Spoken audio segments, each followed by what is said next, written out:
And the point is this: no matter where you work or what you do, there's a high probability that your job, your business, is going to be disrupted in the very near future.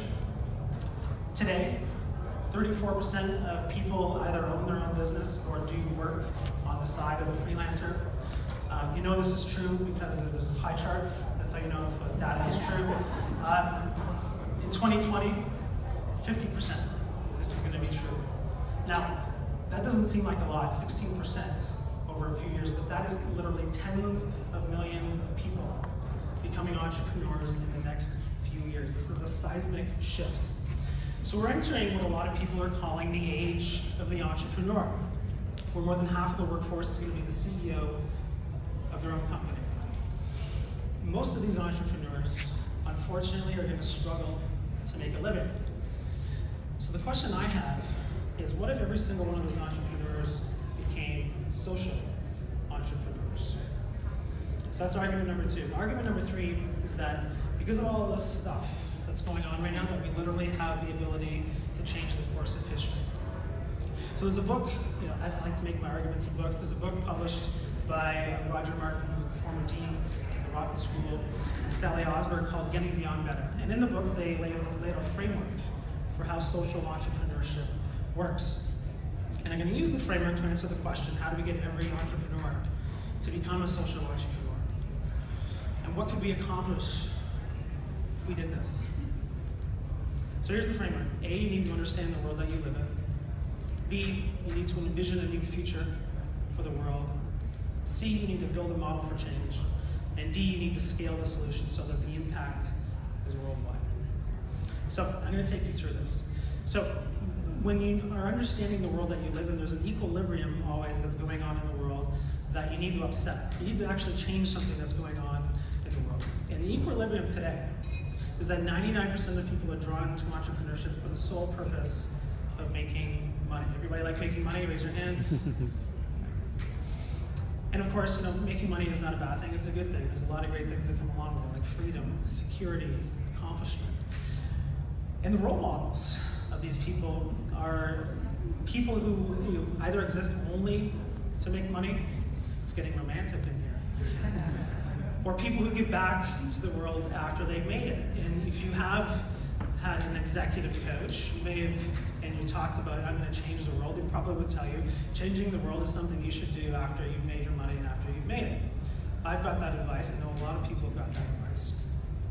And the stories we hear about social entrepreneurs, the ones who are changing the world today, is that they do well by doing good. You can make a living and also change the world at the same time. And I think that these people deserve to be celebrated and cherished for the good that they bring into the world. But doing well by doing good is not the message that's going to convince the entire next generation of entrepreneurs into social entrepreneurship. And we have millions of people who are going to be becoming entrepreneurs who are going to literally struggle to keep their head above water. Like, we all know in this room how hard it is to be an entrepreneur, and they're going to struggle. And the last thing they're going to do is stack the deck against themselves right out of the gate because of the message they're hearing, because social entrepreneurship is, you can make a living, it's going to be a lot harder than doing it the regular way. So for 99% of the people starting businesses for the first time, social impact is not even in the conversation. It's about survival. Not because they don't have the social entrepreneurial spirit like you all do in this room, but because they're not getting the right message. And the message is that you can profit more by doing good. Let me explain with an analogy. So, for the longest time, if you cared about climate change, let's pick a topic that everybody knows a lot about, you were encouraged to purchase responsibly. And the biggest purchase that you make that makes a difference with that is cars. So the Toyota Prius launched in 1997, which was way before I thought it launched. And very few people bought it. Does anybody buy a Prius? Usually there's only one or two hands that go up, see one, maybe one. Not because they're bad people. People did not buy the Prius because they're bad people or because the environment is not a good cause. Because it came in the wrong package. I mean, look at that thing. When your choice is that, or the car that you really want, and you've been saving for, and you've been dreaming about, the choice is pretty simple. Then Elon Musk came along, and he gave us Tesla. And the point is that when you show people that you can give back to the world and get what you've always wanted, you can start a revolution. So, social entrepreneurship 1.0, because it's the right thing to do. Social entrepreneurship 2.0, because you can profit more by doing good. So that's the world we live in. Now, I envision this new future where I see a new world unfolding, where every entrepreneur is a social entrepreneur, where every business makes social good part of the fabric of their business rather than just giving it lip service, where a new generation of entrepreneurs help tackle not just the world's largest problems, but all of the world's problems. And that in order for this world to exist, we must prove that businesses can profit more by doing good. So that's the new world that I'm envisioning, and I hope as we move along here today, you're going to start to envision this as well. So the next one is, how do you build this model for change? Well, there's good news, everybody. This has been done before. You don't have to reinvent the wheel. Has everybody heard of the company called Tom's? Raise your hands. So Tom's, I'm wearing a pair of Tom's shoes here today, basically invented the one-for-one model. So they donate a pair of shoes to a child in need for every pair that they sell. And that's their model. And they've given away 60 million pairs of shoes to kids around the world, which means they've also sold 60 million pairs of shoes. And he did three things when he started this company that I think was really smart. Number one, before he attached the social good element to the business, he made sure he had a product that people wanted to buy. So he did some market research and he made sure that people would actually buy these shoes without knowing about the social cause. The second thing they did was they created partnerships with organizations to help create the change that he envisioned creating with Tom's. And the third thing he did, which is really interesting for entrepreneurs, he grew the business with literally $0 of advertising. Who would like to grow their business with $0 of advertising or sales expense? So essentially what happened was that the product and the partnerships became the marketing for his business. And this is the model. And I could show you, a whole bunch of examples of companies who've done it this way. We don't have the time to go through them all. But essentially, social entrepreneurship 2.0 model looks like this. Where you have a competitive product or service, you still need to provide good value to your customers. Grown mainly through word of mouth, where, and I say word of mouth, by the way, not social media, because I think most people fundamentally understand how social media actually works. And the last one is the better that your business does, the bigger your impact is in the world. So the better you do, the better the world does. This is not something where you have to choose either or. And it's not only okay for you to do better, it's expected. So Blake took on an investment into Tom's shoes for $300 million, sold half the company. Is everybody okay with $300 million? Is that enough for everybody? I think it's enough for most entrepreneurs. And I can show you a chart of here's when Tom started, and here's when Nike started, and here's the growth pattern, and Tom's actually grows faster. So that's the model. Now, how do we scale this solution? How do we make every entrepreneur in the world a social entrepreneur? Our social mission at Read It For Me is to turn all of our customers into social entrepreneurs. And like I said, it's a pretty bold mission for a book summary service. But here's what we're doing. When we take a look at our product, we've got a learning tool that appeals to all entrepreneurs. If you're busy, the idea of our business makes sense to you. So it's something that it's not a niche product, it's something that has a large appeal. And including the millions of people who are going to be flooding the marketplace over the next few years. They're busy, just like you and I are. So how are we doing the second part here?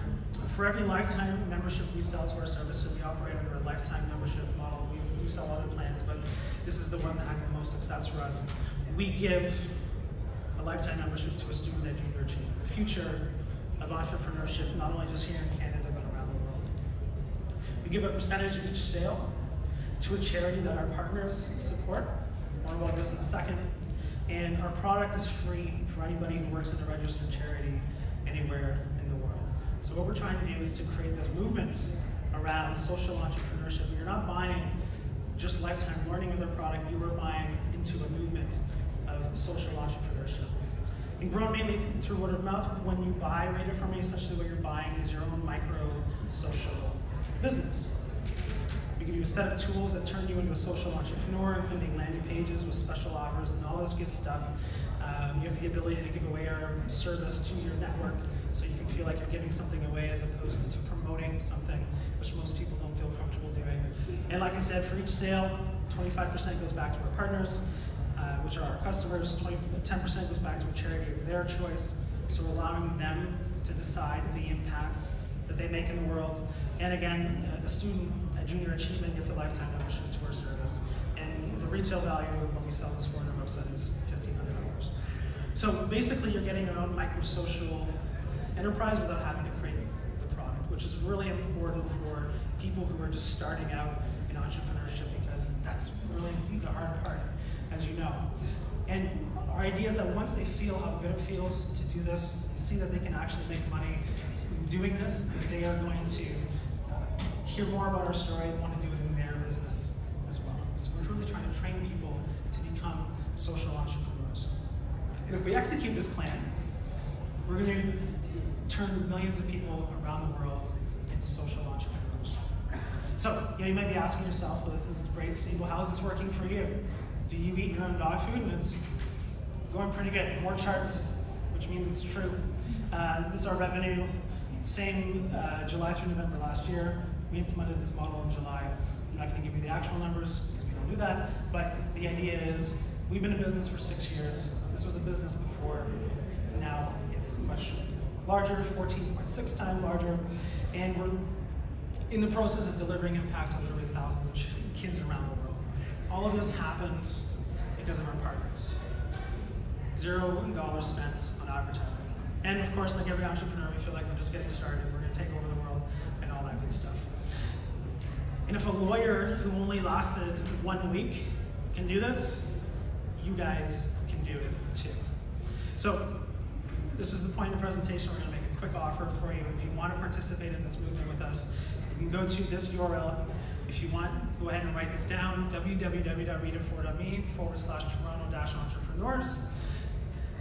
You can get a lifetime membership for $250, like I said before, it's regularly $1,499. And what we're going to give you is 5 free annual memberships to gift to the people in your network who have been important for you over the course of this year. Okay, so in conclusion, as we showed earlier, about 20 minutes ago, everybody in this room has the social entrepreneurial spirit. And when future generations look back at our time, there are a lot of potential stories that could be told. The world is a big, bad place right now. And the version that excites me the most is that entrepreneurs once again rose up and changed the world for the better. So I'm going to leave you with a quote. The quote is, Ite inflammate omnia, by St. Ignatius. It means go forth and set the world on fire. So what I want to implore you to do is to go forth and set the world on fire with your social entrepreneurial spirit. The world needs you. The world needs all of us